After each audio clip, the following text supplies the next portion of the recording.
It was a Tuesday afternoon, the kind of day where the air felt stale and the streets looked half asleep. I had wandered into the thrift store on Ashford Lane, more out of habit than purpose. The bell over the door gave its tired little jingle, and the musty scent of secondhand things, old paper, worn fabric, a faint trace of dust wrapped around me like an old quilt.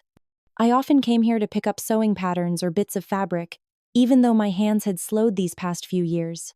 But today, something else caught my eye. It was buried under a pile of dog-eared cookbooks and outdated travel guides, a glossy magazine with a torn cover. The photograph on the front stopped me mid-step.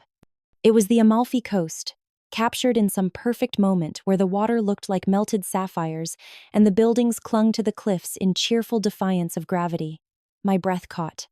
I'd seen pictures before, of course, but this one, it felt like it was speaking to me, whispering about salt air and warm light and the hum of a language I'd never heard in person. I flipped through the pages slowly, tracing the curves of the coastline with my fingertips. And just like that, a memory came rushing back, Gerard, all those years ago, leaning against the kitchen doorway while I scrubbed dishes, telling me that one day, when we had the time and the money, he'd take me somewhere far away. "We'll see the world, Clarissa," he'd said. And back then, I believed him. I'd held on to that promise through years of tight budgets, sick relatives, and the kind of everyday drudgery that swallows decades whole. But the truth was, in 38 years of marriage, the farthest I'd gone was a week at a lakeside cabin. His brother owned hardly the world I'd imagined. I could feel the weight of all those years pressing down as I stared at that impossibly blue water in the photograph. I carried the magazine to the counter, still flipping pages, when I realized it was missing the price tag. The clerk, a thin woman with hair dyed the color of copper pennies, glanced up and said, "Take it for $1. Nobody buys those old travel things." I handed over the coin, feeling like I'd just made a secret bargain with fate. When I got home, Gerard was in his usual spot, slouched in the recliner, television blaring, shoes kicked off in the middle of the rug. I stood in the doorway, the magazine tucked under my arm, and for a moment, I imagined what it would be like to tell him that I'd bought 2 tickets to Italy, that we were leaving in a week. I imagined him smiling the way he used to, back when we were young. Instead, I eased into the conversation the way you do when you're testing the temperature of boiling water. "You know," I said, setting my purse down, "I saw the most beautiful photograph today, the Amalfi Coast. Have you ever thought about us taking a trip like that? Just seeing something new?" He didn't look away from the screen. "The Amalfi what?" "It's in Italy," I said. "You remember, you used to say we'd travel once things settled down. Well, things have been settled for a long time now." That's when he finally glanced at me, his mouth twitching in that half smirk I've grown to hate. "Clarissa, your place is here, in the kitchen, not gallivanting halfway across the world. You'd get tired after a day. And besides, who'd keep the house in order?" The words hit me harder than I expected. It wasn't just the insult, it was the casual way he tossed it at me, like my dreams were laughable, like I was some porcelain teapot that had no business leaving the cupboard. My fingers tightened on the edge of the magazine until the glossy paper bent. I didn't answer him. Over the years, I've learned there's no point in arguing when he's already decided what's true. Instead, I slipped the magazine onto the kitchen counter while I made dinner, keeping it in sight, letting the photograph sit there like a secret between me and the life I'd been denied. Later, when he went to bed, I picked it up again, careful not to wake him, and tucked it into the canvas tote I keep in the hall closet. It was a silly gesture, maybe, hiding it away like a treasure, but as I slid it between an old scarf and a stack of sewing patterns, I felt something stir inside me. Not anger, not yet, but a spark. I don't know why that photograph felt different from all the others I'd seen over the years. Maybe it was the way the light spilled over the water, or the way the narrow streets wound up the cliffside, like they were daring you to follow them. Or maybe it was because, for the first time in a long time, I could almost see myself there, not as Gerard's wife, not as the keeper of our home, but as Clarissa Vale, a woman who still had a world to discover. I shut the closet door gently, almost reverently, as though closing a chapter I hadn't realized I'd been stuck in. Upstairs, I could hear Gerard's steady snoring, that dull reminder of how small my life had become. I leaned against the door for a moment, the image of that sapphire water still blazing in my mind, and thought, one day, I'm going to see it for myself. And for the first time in years, the thought didn't feel like a fantasy. It felt like the beginning of something. The front door slammed just as I was taking the chicken out of the oven, the sound sharp enough to make me flinch. Gerard's heavy footsteps crossed the hallway, each one carrying that familiar edge of irritation. "Clarissa!" he called, his voice flat but already tinged with annoyance. "What on earth took so long? I've been starving since 4 o'clock." I set the roasting pan on the counter and wiped my hands on the dish towel, feeling the dull ache in my chest that had slowed me all afternoon. It wasn't anything severe, just a tightness I'd learned to live with on bad days. I'd sat down for a while, thinking I'd get up in 10 minutes, but time had slipped away from me. "I wasn't feeling well earlier," I said quietly as he came into the kitchen, so I got a bit behind. He didn't ask what was wrong. Instead, he walked straight to the table, eyeing the roast chicken as if it had personally offended him. "Well, if you're not going to keep to a schedule, what's the point of making a big dinner at all?" He picked up the carving knife and inspected the bird, turning it slightly with a fork. "And this skin's too dark in places. You've been cooking all your life, and you still can't get it even?" I pressed my lips together, biting back the first reply that came to mind. I'd learned that with Gerard, every defense was treated like an attack, and he could stretch a 2-minute disagreement into an all-night lecture if he wanted to. He carved into the breast meat, tasted a bite, and shook his head. "Dry. You must have overcooked it." "I followed the same recipe I always do," I murmured, setting the side dishes on the table. My voice was steady, but inside, something twisted tighter. He shrugged like I hadn't spoken, helping himself to potatoes before turning the conversation, if you could call it that, back to me. "You've been slowing down these past couple years. I notice it. Moving slower, forgetting things, taking forever with simple tasks. You're better off sticking to what you know, minding the stove, keeping the house in order. Leave the big ideas to people who still have the energy for them."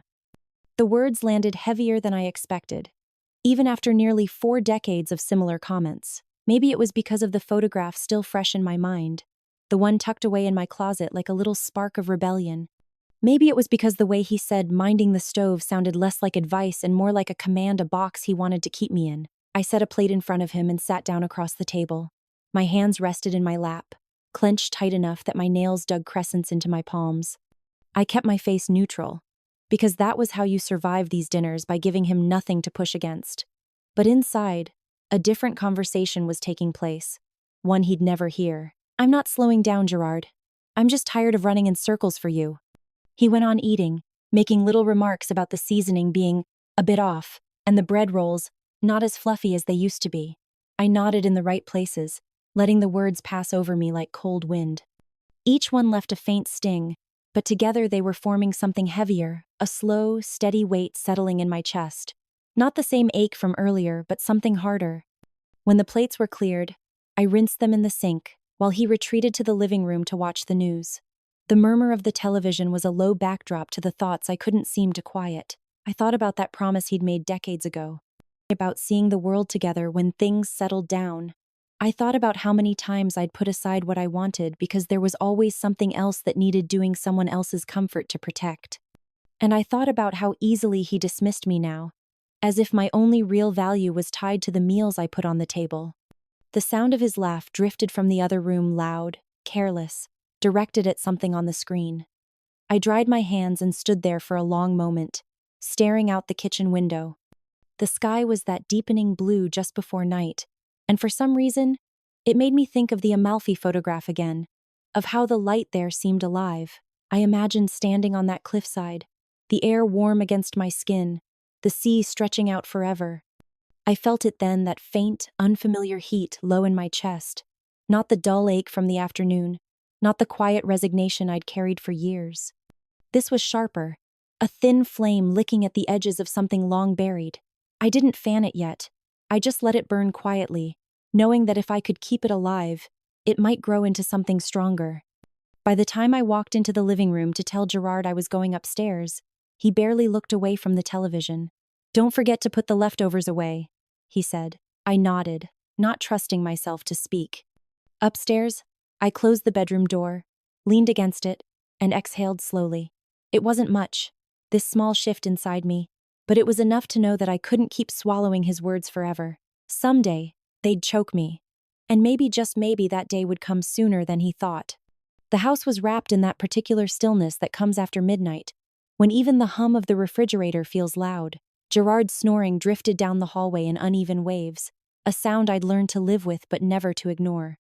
I sat curled up in the armchair in the corner of the living room, a blanket around my shoulders, the soft glow of my tablet lighting my face. I'd stumbled onto another travel channel, this one following a couple in their 60s who had sold everything to live out of a small camper van. They were parked somewhere along the coast of Portugal, and the camera captured the sunlight bouncing off the waves, the markets bursting with color, the way they laughed together over cups of coffee in some tucked-away cafe. Watching them felt like sipping from a glass of cold water on a sweltering day, refreshing, almost startling in its clarity.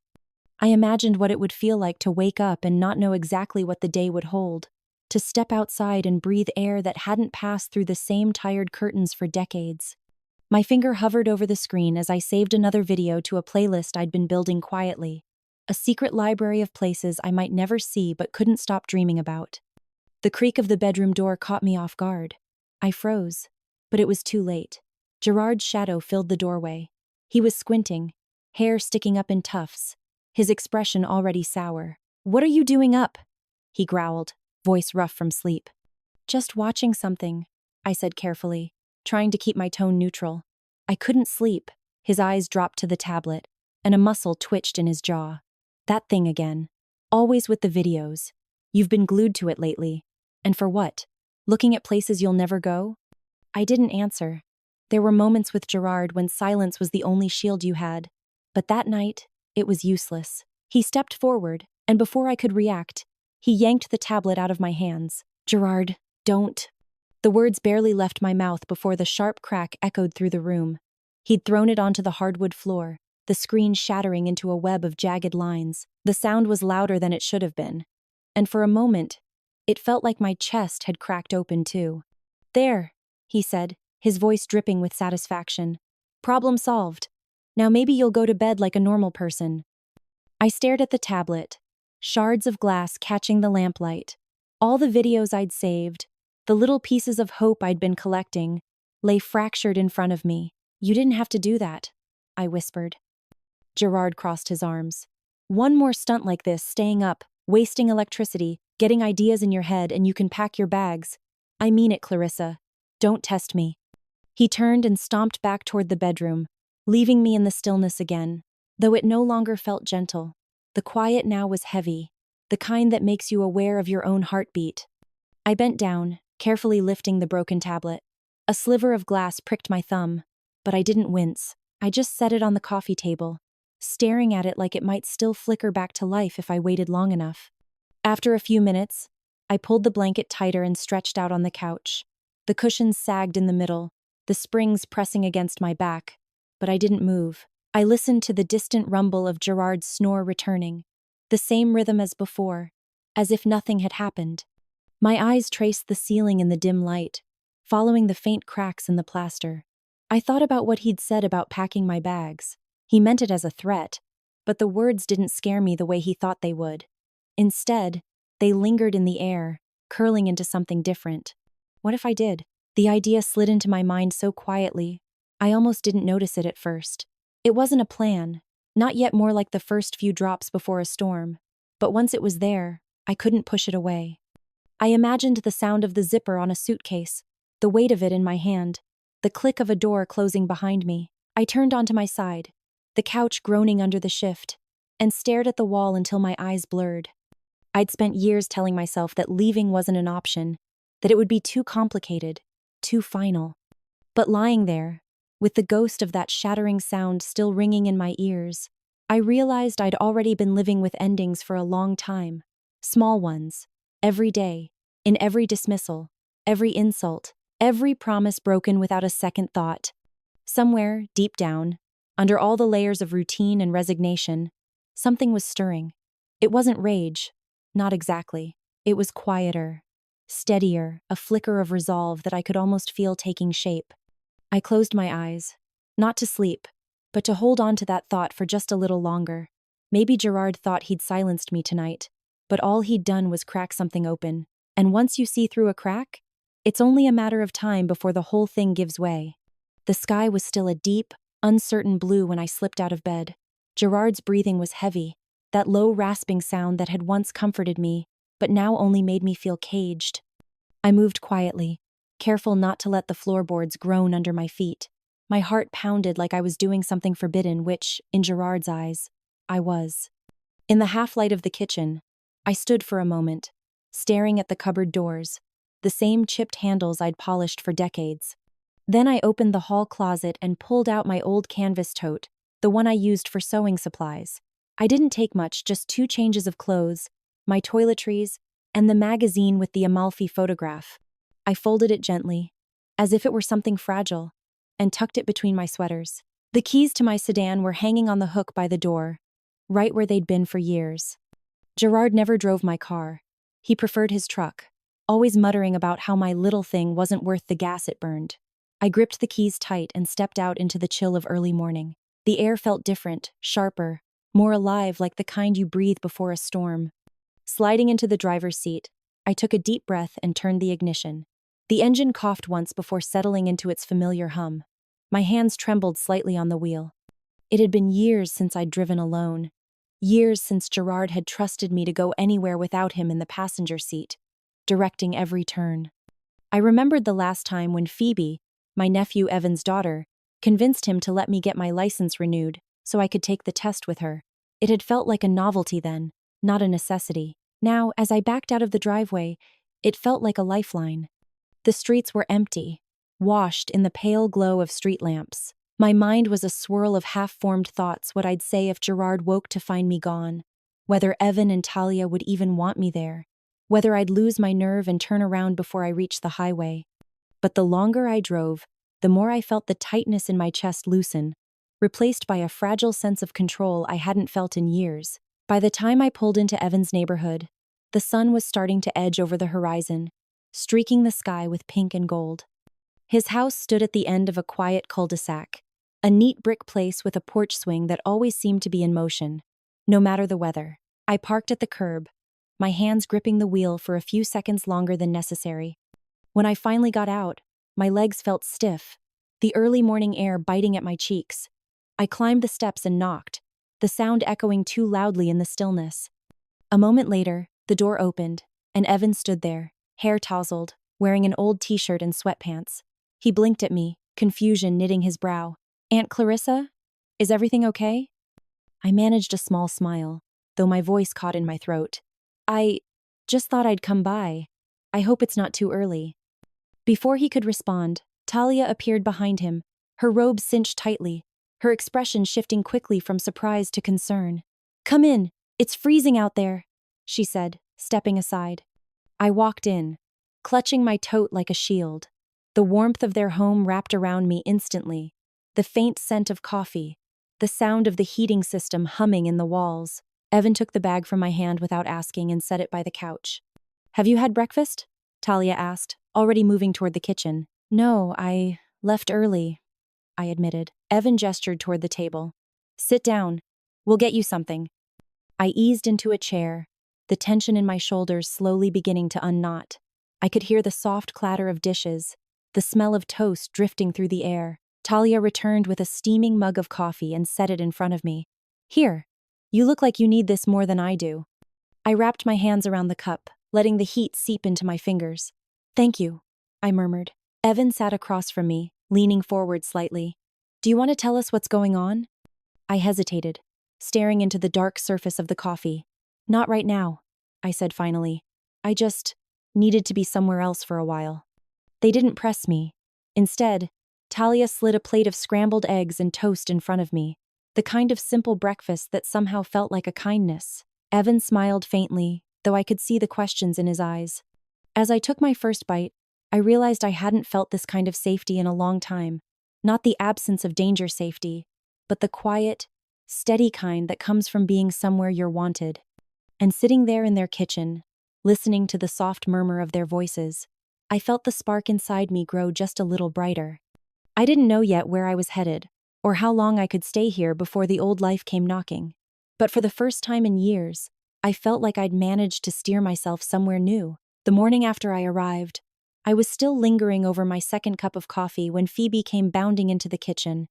Her hair was swept up in a messy knot, her coat already half on, and her face carried that restless spark I'd always admired in her.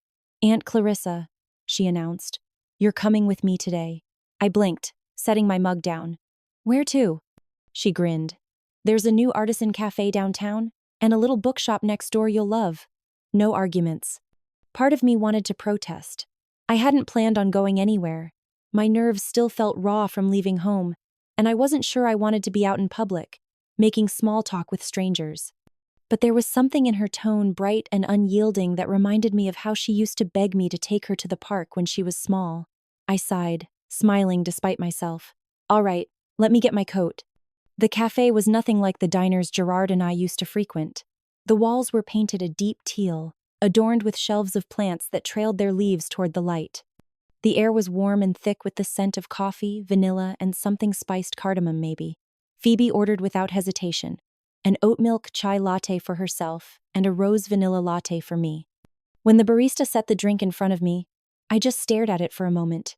It was beautiful pale cream swirled with blush pink foam, a dusting of dried rose petals scattered on top. I felt almost foolish for thinking of coffee as something plain and utilitarian all my life. "Go on, try it," Phoebe urged. I lifted the cup and took a cautious sip. The flavor was unlike anything I'd ever tasted, sweet and floral, with a gentle warmth that spread through me in a way I hadn't expected. My eyes stung, and I quickly blinked, not wanting Phoebe to notice. But of course she did. "Do you like it?" she asked softly. I nodded. "It's lovely. I've never had anything like it." "You should. That's the point," she said, leaning back in her chair. "Life's too short to drink the same bitter stuff just because you're used to it."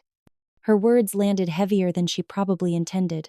I thought of the instant coffee Gerard always insisted on, the kind that tasted like boiled cardboard, and how I'd never questioned it.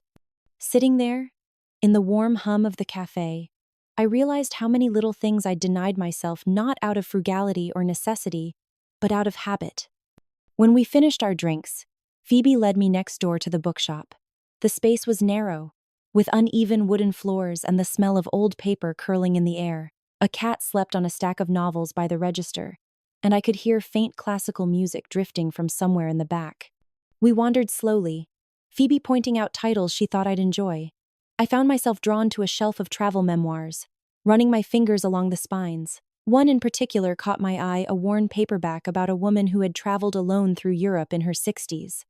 I opened it at random, my gaze falling on a passage where she described standing on a cliff in Santorini, watching the sun drop into the sea. Something about the way she wrote unapologetic, alive, made my chest tighten. Phoebe appeared at my side, glancing at the book in my hands. "That one's perfect for you," she said. "Start small, read about it, dream about it, and then we'll make it happen." I laughed, though it sounded a little shaky. "We?" She smiled. "Yes, we. I'm serious, Aunt Clarissa. You've spent your whole life taking care of everyone else. It's time someone took care of you.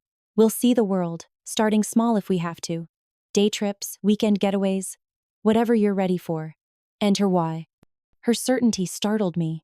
It had been so long since anyone had talked about my life like it was still unfolding, still capable of surprises.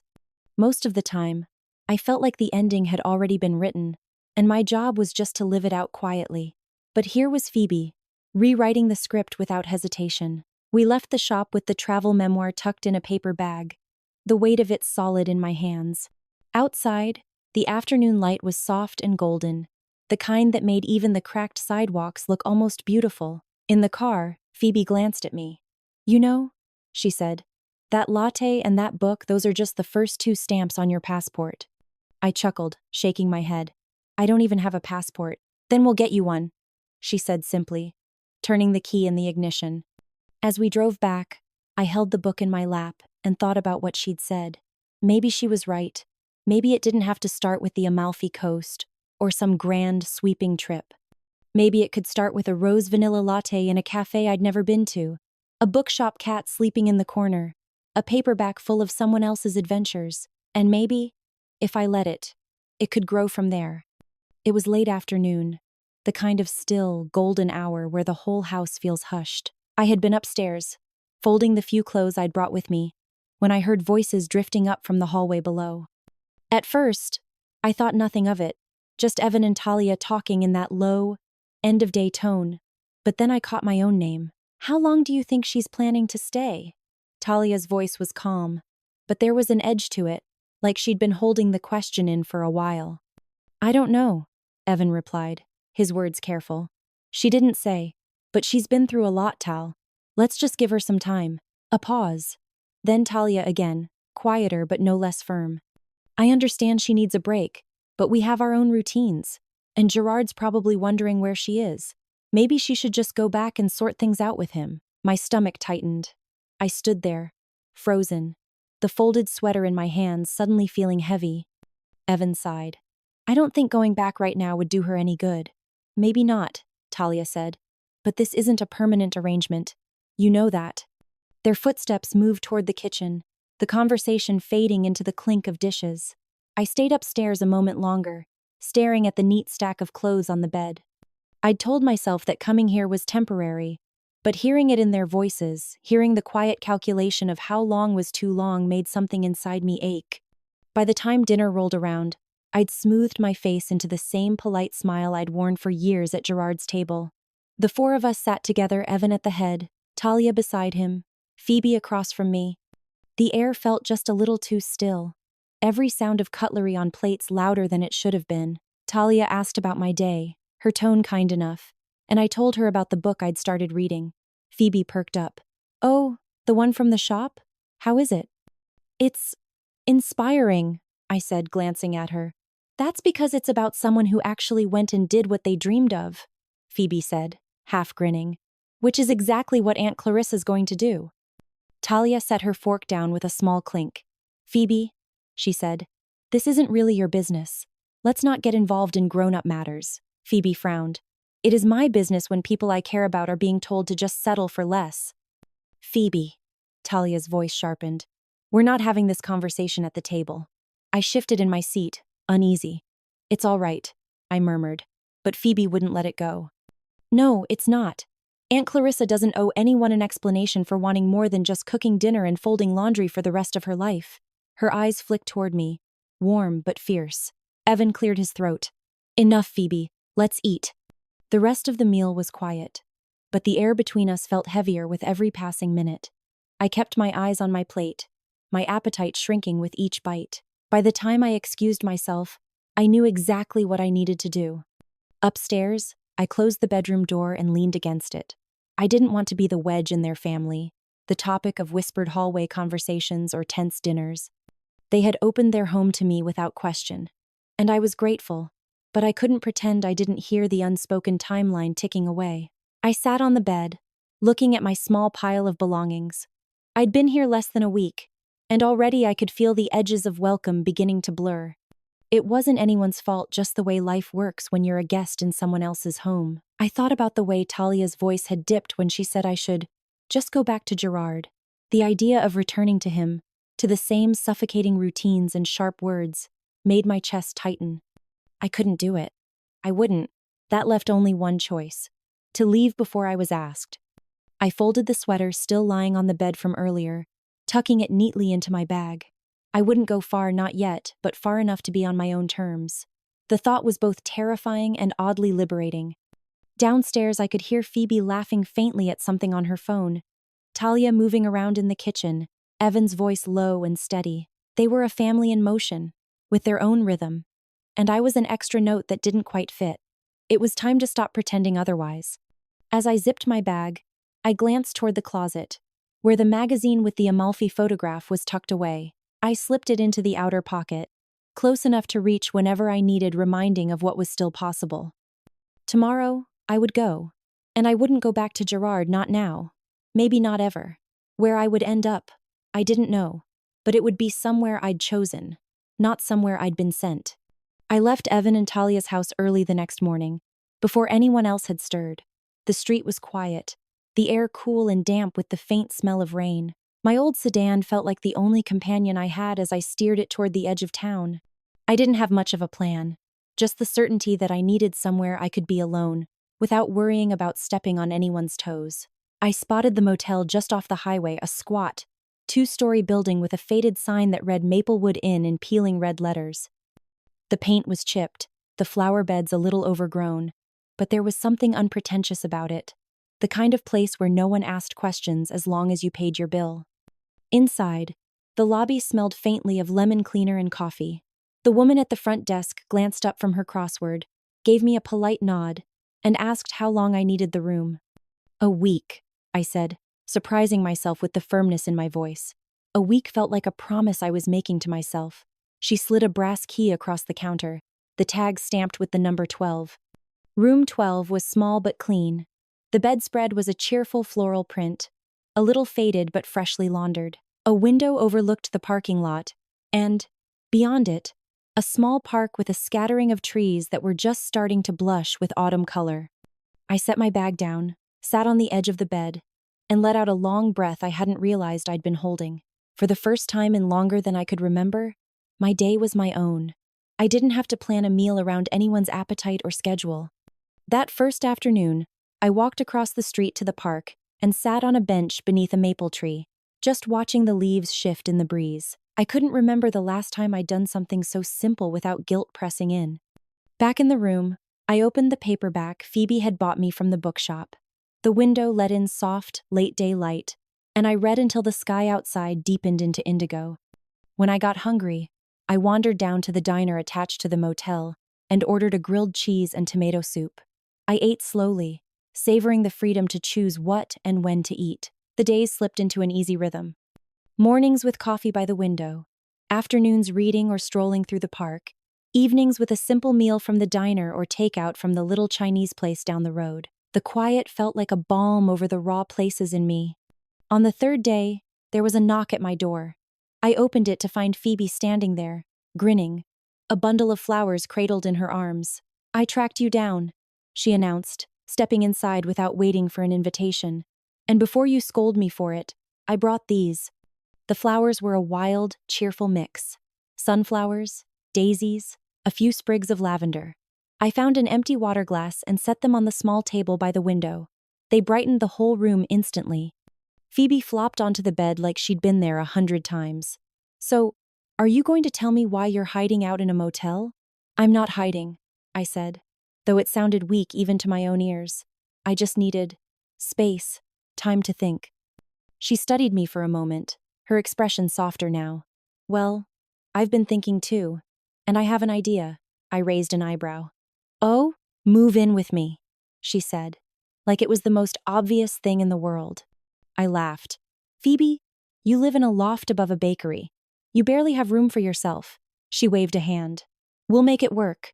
You need a place that's yours, not Gerard's, not borrowed from relatives. Mine is small, but it's full of life. And no one's going to tell you to go back to someone who treats you like a servant." Her certainty caught me off guard. I stared at her, wondering when this young woman had become so sure of herself. "Phoebe, I don't want to be a burden."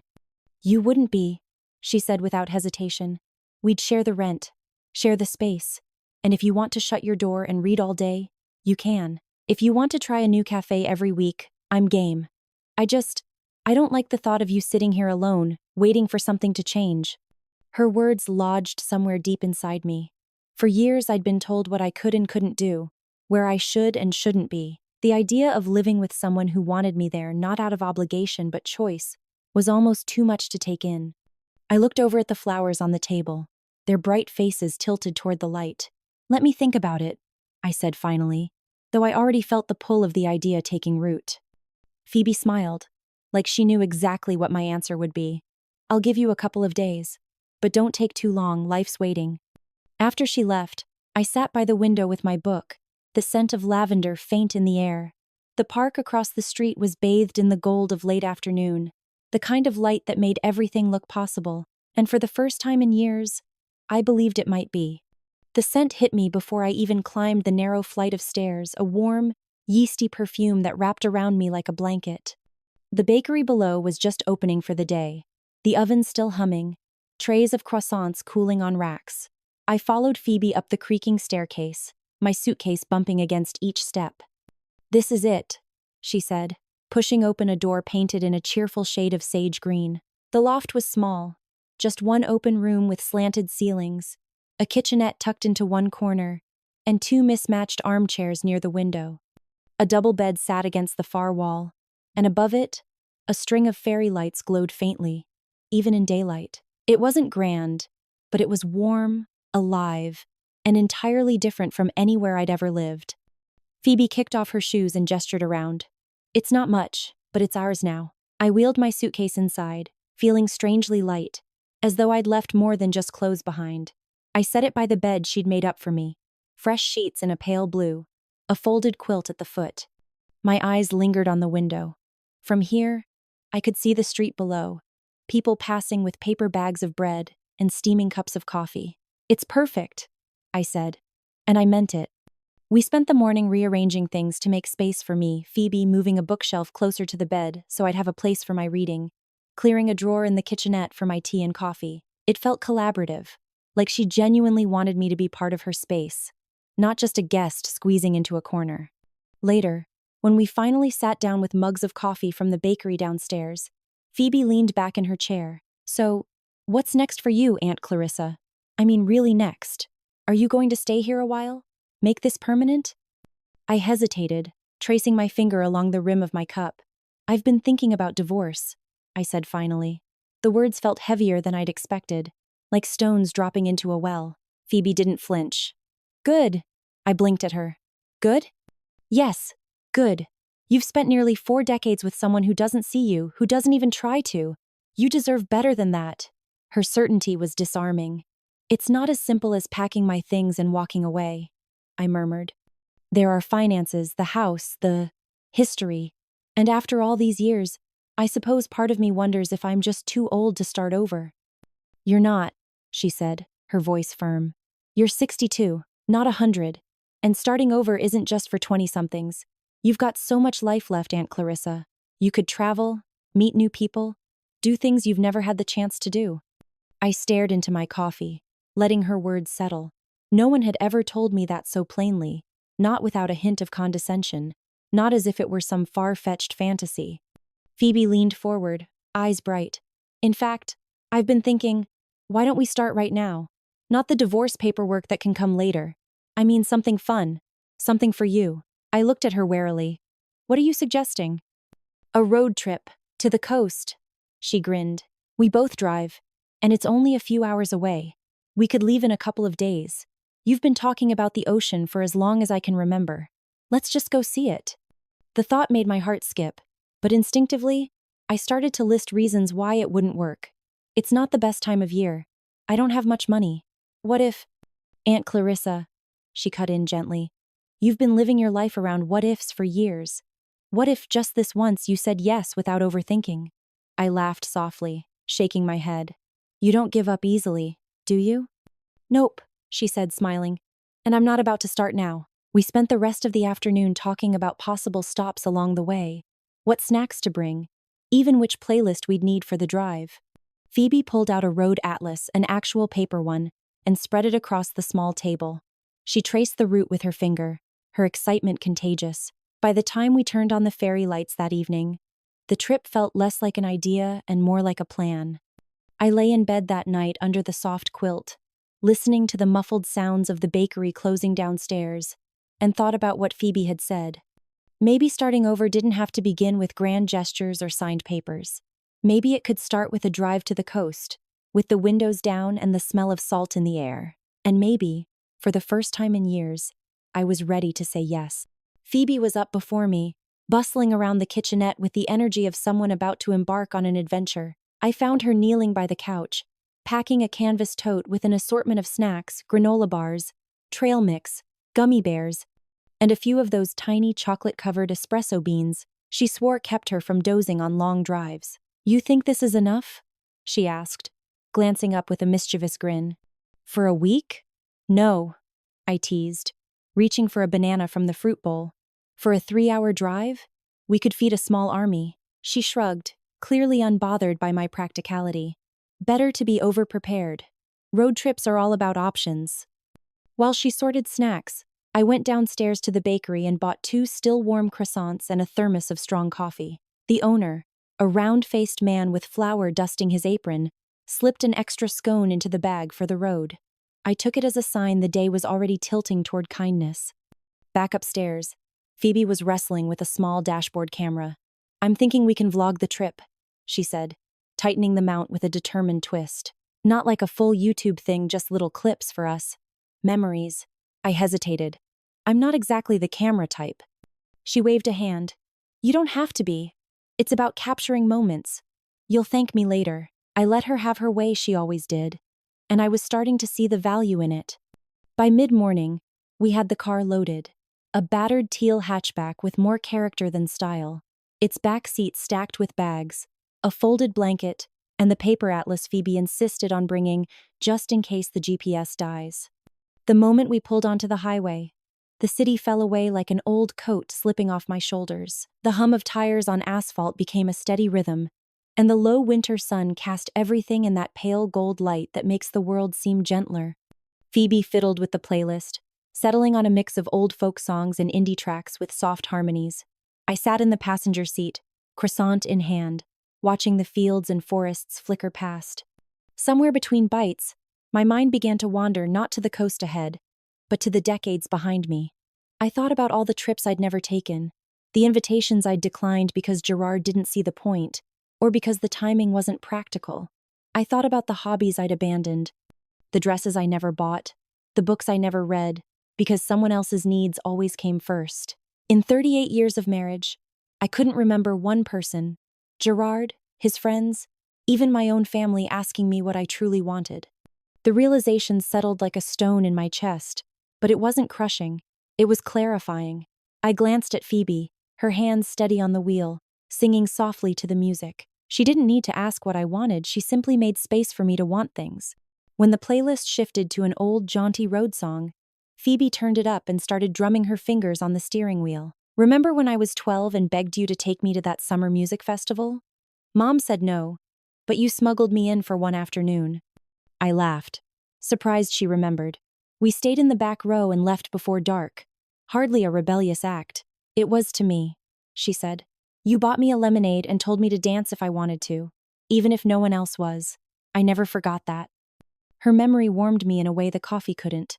We began swapping stories about my first job at a dusty library, where the air smelled of old paper and floor polish. Told her about her college road trips where the car broke down twice, but everyone still swore it was the best weekend ever. The miles slid by with our laughter, our words knitting together in easy rhythm. It felt like a conversation that had been waiting years to happen, trapped behind polite family dinners and holiday small talk. At one point, we passed a stretch of open land where the sky seemed impossibly wide, the horizon blurring into the pale blue of the sea we couldn't yet see. Phoebe slowed slightly, letting the moment linger. "You realize we could just keep going," she said, her eyes glinting. "No plan, no schedule, just drive until the road runs out." For the first time in my life, the idea didn't terrify me. "We'll see how the coast feels," I said, smiling. "But maybe." She reached over and squeezed my hand, quick and firm, before turning her attention back to the road. I leaned back in my seat, the sunlight catching my face, and felt the weight of years loosening, mile by mile. For once, I wasn't heading toward an obligation or someone else's agenda. I was heading toward something that was mine, whatever that turned out to be. The horizon didn't just look close that day. It felt possible. The sound reached me before the sight of it, the deep, rhythmic crash that seemed to rise from somewhere older than memory. We had parked the car on the edge of a small coastal town, the kind with weather-worn cottages and a boardwalk that smelled faintly of salt and fried dough. Phoebe insisted we walk the last stretch, for the drama of it, she said, but I didn't mind. Each step felt like shedding another layer of the life I had left behind. When we crested the final dune, the ocean appeared in full. It was endless, an unbroken sweep of gray-blue under a pale morning sky, the kind of sight that pulls something loose inside you. I stood still, letting the wind push my hair into my face, and for a moment I couldn't move forward. "Go on," Phoebe urged, her voice almost lost to the breeze. "Shoes off. Feel it." I bent down and slipped off my flats, the sand cool and slightly damp under my feet. I hadn't been barefoot outside in years. Gerard always said it looked improper, as though toes were some indecent secret. The grit between my toes felt like rebellion. I walked toward the water slowly, each wave unfurling and retreating like a cautious invitation. When the first one reached me, curling gently around my ankles, the shock of cold made me gasp, but then I laughed an unguarded, unpracticed sound I barely recognized as my own. Phoebe stood a few paces back, phone in hand. "Say something," she called over the wind. The words came before I could think to temper them. I turned toward the horizon. My voice lifted just enough to carry over the surf. "I'm done living for anyone else. From now on, it's my life, my terms." She kept recording as I raised my arms slightly, letting the wind pull at my sleeves, the water lapping against me. There was no ceremony, no audience except for Phoebe and the gulls wheeling overhead, but I felt something inside me settle, like a vow made to the only person who could keep it myself. When we returned to the little inn we'd booked for the night, Phoebe immediately transferred the footage to her laptop. I watched from the bed, still in my rolled-up trousers, as she clipped the moment down, adjusting the color until the sky looked just a shade deeper, the waves sharper. She layered a soft instrumental track beneath my voice. "It's perfect," she said, hitting the spacebar to replay it. "You look free and strong. You know how many women need to see that?" "I didn't do it for anyone else," I reminded her, though the idea that it might mean something to someone gnawed at me in a curious way. She posted it to her small social media account, tagging it with phrases like "late life freedom," "women over 60," and "start now." I thought nothing more of it. We went out to dinner, walked the pier, and returned to the inn, pleasantly tired. It wasn't until morning that she burst into my room, laptop under her arm. "You're not going to believe this." The video had exploded overnight. Tens of thousands of views, hundreds of comments from strangers, women in their 20s, 40s, 70s, writing things like, "This made me cry," and "I'm booking my trip now."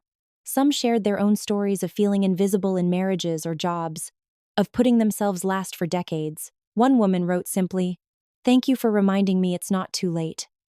I scrolled through them slowly, my coffee cooling in my hands. It was surreal, knowing that a moment born out of such personal defiance could ripple outward like this. "You've gone viral," Phoebe said, grinning like a proud co-conspirator. "People see you as a symbol now." I wasn't sure how to feel about that. A part of me bristled my life wasn't a slogan, but another part felt something quieter, steadier. Perhaps it wasn't about being a symbol, but about showing that there are other roads, even if you take them later than you'd planned.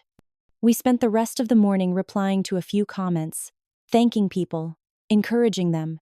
Phoebe joked about starting a channel, Clarissa's second act, though I waved her off. Still, the thought lodged itself in my mind. What would it be like to share this journey? Not just live it. That afternoon, we walked the beach again, this time without the need to prove anything. The tide was lower, the sand packed firm beneath our feet. As we moved along the shoreline, I realized I no longer felt like a guest in my own life. I was finally, unmistakably, its owner, and the ocean-wide, untamed endless seemed to nod its agreement. Phoebe came into the loft one afternoon, cheeks flushed and laptop in hand, as if she'd just run a mile. She shut the bakery's aroma out with the door and plopped down on the couch beside me.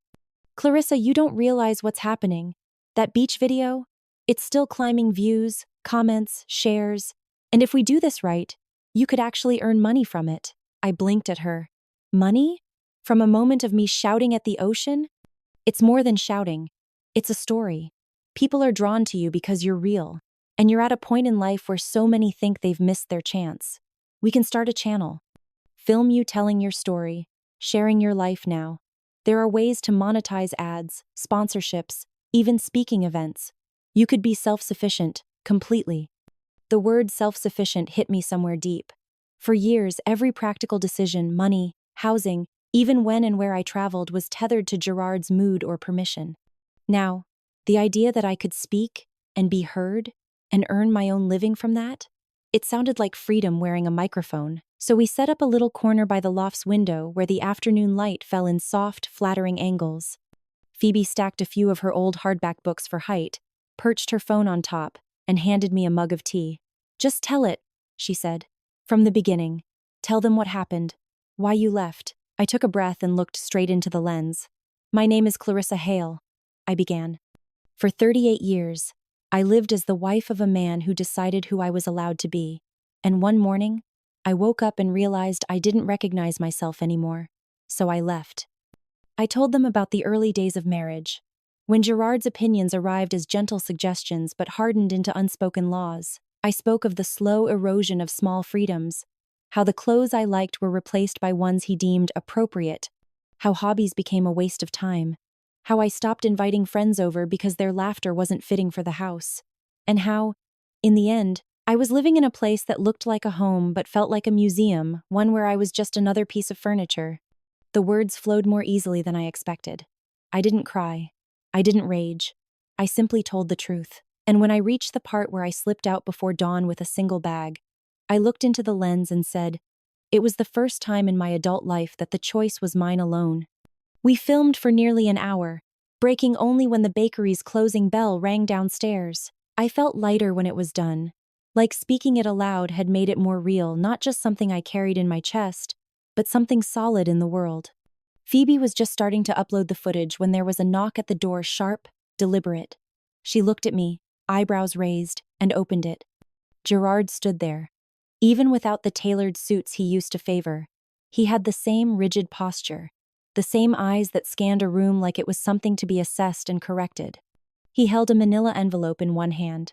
"Clarissa," he said, his voice clipped, "I've brought the divorce papers. We can get this over with quickly, if you're reasonable." There was a time when that tone would have made my stomach knot, when I'd have weighed every syllable I dared to speak. Now, I simply reached for the envelope, pulled out the stack of papers, and scanned the first page. "This is what you want?" I asked, my voice calm. "It's what's best," he replied, though the faint edge in his voice suggested he expected me to argue, to plead. Instead, I picked up Phoebe's pen from the counter and signed my name in steady strokes. No hesitation, no second read. I set the papers back in the envelope and handed them to him. "There, done." He stared at me for a moment longer, as if trying to locate the old version of me in my face, the one who would have asked for time or begged for understanding. But that woman had long since walked barefoot into the ocean and shouted herself free. Without another word, he turned and left, the sound of his shoes on the stairs fading into the hum of the bakery below. Phoebe grinned at me. "That," she said, "is going in the next video." I laughed an easy, genuine laugh, and for the first time in decades, I felt entirely untethered. It was raining the night I decided to tell Evan the truth. The bakery below had closed early, and Phoebe was upstairs editing the next video, the faint hum of her laptop fan filling the loft. Evan had come by to drop off a bag of fresh produce from the market, his shirt still damp from the drizzle outside. We sat at the small kitchen table, the scent of yeast and cinnamon clinging to the air, when I slid a worn leather folder toward him. "I think you should see this," I said, my fingers brushing over the cracked binding. He opened it slowly, his brow furrowing as he flipped through page after page of bank statements, handwritten notes, and transfer slips. They stretched back years, decades even. "What am I looking at?" he asked. "Gerard's pension," I replied. "Or at least, where most of it's gone since the day he retired." It was all there in black and white monthly deposits from his employer, followed almost immediately by transfers to accounts in his siblings' names. Sometimes the amounts were small. Other times, whole months' worth of his retirement income vanished in a single transaction. Evan looked up at me, the weight of realization pulling his expression taut. "You're telling me, all these years, he's been sending his money to them?" "Yes, every month. While we tightened our belts, while I clipped coupons and canceled plans, while he told me we couldn't afford to visit anywhere farther than the next town over, he was making sure his brothers and sisters never went without. Not us. Them." His jaw flexed, and for a moment, I saw the same careful calculation in his eyes that I'd seen when he dealt with business disputes or family disagreements, only now. The calculation was darker, edged with something close to anger. I always knew Gerard was controlling, but this, he shook his head. "This is selfishness dressed up as generosity." I felt a pang in my chest, hearing someone else say it aloud. I had lived under that illusion for so long that his choices were noble, that sacrifice was just part of our marriage. But stripped of excuses, it was exactly what Evan said. Selfishness. The kind that demands loyalty while quietly bleeding you dry. He pushed the folder back toward me, but his voice had shifted lower. "Certain. You did the right thing leaving him, Clarissa. And if anyone asks, you tell them exactly what you just told me. People need to hear it." That night, after Evan left, I sat with Phoebe and told her I was ready to make another video, this one more direct. She tilted her head, eyes sparkling. Are you sure? This is personal. I've kept it hidden for too long, I said. It's not just my story. It's what happens when someone lets you believe you have no right to ask where the money goes. Maybe if I say it, someone else will look closer before it's too late. So we filmed. I sat in the same corner by the window, the city lights flickering faintly behind me. I told the story without venom, without raising my voice. Just the truth. How Gerard's pension was not ours. How his loyalty to his siblings outweighed any responsibility to me. And how I was done carrying the shame of that in silence. The response was unlike anything I'd expected. Within 2 days, the comments section was flooded with women and men telling their own versions of the same betrayal. Messages arrived from strangers thanking me for giving them permission to look at their own finances differently. Phoebe grinned at the analytics chart. This video is doing triple the views of the last one. And then came the email. A brand I'd vaguely heard of, one that made travel gear for women on the go, wanted to sponsor an upcoming video. The offer was clear. A payment that could cover an entire month's rent, in exchange for a few words about their products. Phoebe all but danced in the kitchen. This is it, Clarissa. Your channel is not just a story anymore, it's a platform. You're officially earning from it. I sat back, letting the reality sink in. My voice, my truth, had gone from whispered confessions in quiet kitchens to something with measurable weight, enough to draw the attention of people who believed it was worth paying for. And it all started because I had finally opened the ledger, not just to Evan, but to the world. For years, that folder had been a source of quiet humiliation, proof that my marriage was built on secrets I was too afraid to confront. Now, it felt like something else entirely, evidence of survival. Evidence that I could turn even the most bitter pages into something that would carry me forward. And as I closed it and tucked it away in the bottom drawer of the loft's desk, I knew it wasn't just Gerard's pension I had uncovered. It was the balance sheet of my own life, and for the first time, the numbers were starting to add up in my favor. The call came on a Wednesday afternoon, just as Phoebe and I were finishing lunch. A voice I didn't recognize, a woman, tight and impatient, said my name and asked if I knew Gerard Whitford. For a moment, my chest seized. Then she told me, he collapsed. Argument with his siblings. He's stable now, but they're asking for you. I almost laughed at the irony. Gerard, who had spent years making sure his siblings never went without, had apparently been brought to the edge of collapse by the very people he'd chosen over me. Phoebe offered to drive, and I didn't argue. The truth was, I wasn't going for him, I was going for closure. The hospital smelled of antiseptic and burnt coffee. We found his room in the cardiac wing, door half shut. Through the gap, I saw him propped against a mound of pillows, wires trailing from his arms, his once impeccable hair flattened against his head. His eyes found mine instantly. Clarissa, he croaked, and for a second, I could see the man I'd once promised to stand beside.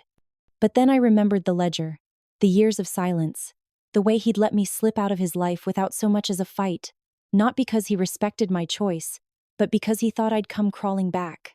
Phoebe stayed by the door, her presence steady, as I stepped inside. They told me it was money, I said. The argument, his mouth tightened. They've been asking for more. I told them I can't. Not anymore. He paused, watching me carefully. It made me think, Clarissa, about us. I waited, not giving him the satisfaction of leaning closer. I can treat you right now, he said, as if the words were some kind of offering. We can start over. You come back home, and I promise, no more sending money without talking to you first. No more mistakes. It was astonishing, the way he could still frame it as though a few promises could erase years of being treated like an afterthought. My pulse slowed, my voice even. No, Gerard. I'm not coming back. I don't want your promises. I don't want that house. And I don't want a version of you that only exists because your siblings pushed you too far. He flinched, but I didn't soften. I thought of every night I'd lain awake wondering what I'd done wrong. Every time I'd let him make me feel ungrateful for wanting a little more than scraps of his attention. That woman was gone. You'll regret it, he said quietly, his voice carrying the old, familiar weight of warning. I smiled, not unkindly. No, I already regret staying as long as I did. Phoebe stepped forward then, her eyes sweeping over him with a calm I envied. Come on, Clarissa, let's go. Gerard's hand twitched against the blanket, as if he might reach for me. But he didn't. Maybe he knew it wouldn't change anything. Maybe he finally understood that my leaving hadn't been a whim, it had been the only way I could survive. We walked out without looking back. The hallway felt lighter, though the fluorescent lights still buzzed overhead. I didn't cry. I didn't shake. I just kept walking, the weight of his offer sliding off my shoulders with every step. Outside, the late afternoon air smelled faintly of rain. Phoebe unlocked the car, glancing at me. "You okay?" "Yes," I said, surprised at how true it felt. "More than okay." As we drove away, the hospital shrinking in the rearview mirror, I realized that Gerard's words had been a gift, though not in the way he intended. He had given me the final proof I needed that he only saw my value when I could be of use to him, and I wasn't interested in being useful to anyone who couldn't see my worth without conditions. The city blurred past, shop signs and street lamps flickering to life. Somewhere inside me, a new kind of quiet settled, the kind that comes when a chapter is not just closed, but sealed. By the time we reached the loft, Phoebe was already talking about the next video idea.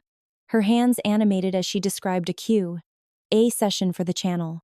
I nodded along, half listening, half lost in the thought that maybe this was the real beginning.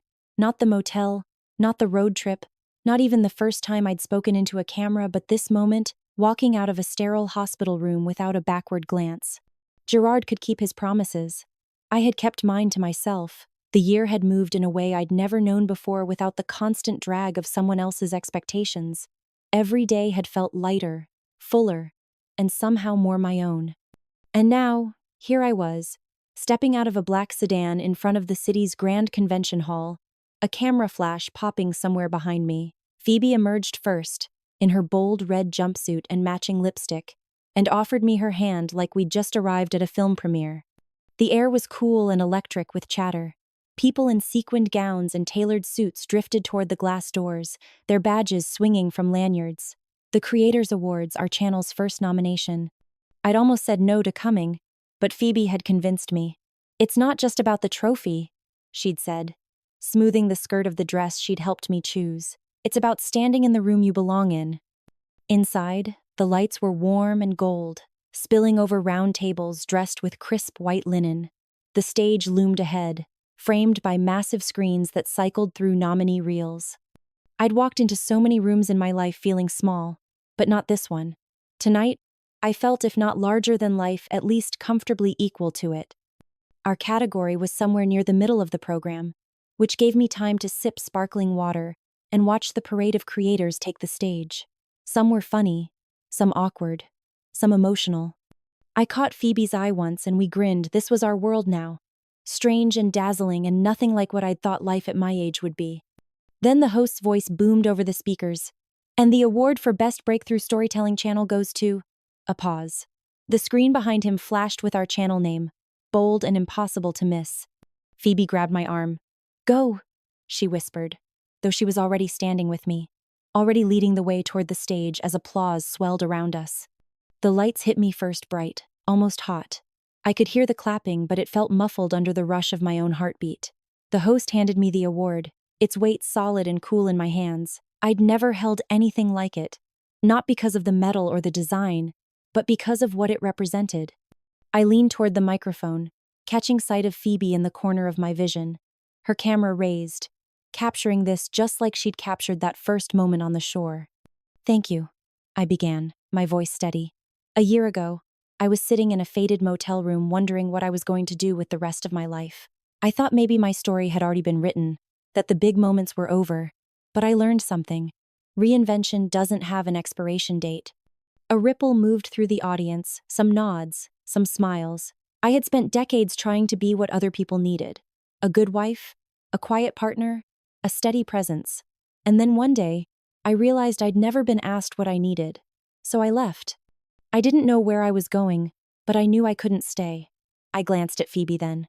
And along the way, I met people who didn't just accept me as I was, they encouraged me to become more. I saw someone in the front row wipe their eyes. My grip tightened on the award. So to anyone here, or watching online, who thinks it's too late to start over, hear this. It's not. You can change your story at 40, 60, 80. You can build something new from the pieces of what broke you. You don't have to ask permission. The applause started again, this time louder, rolling across the room like a wave. I stepped back from the microphone, the stage lights warming my face, and for the first time in years, I didn't feel the tug of the past at my heels. Phoebe joined me for a quick photo before we walked off stage together, the sound still swelling behind us. She leaned in, her voice low. You just gave half the room permission to start living, I smiled. Then it was worth every word. Later, when the night wound down and the tables began to empty, I found myself standing alone for a moment near the edge of the stage. The award rested in my hand, heavier now, as if absorbing the weight of what it meant. I tilted my head back and let the glow of the stage lights fill my vision. This was the final image, the one I'd keep tucked away for myself, a reminder that I'd once stood here, not because I'd been invited out of pity or nostalgia, but because I'd earned it. And in that light, I knew with absolute certainty I would never go back.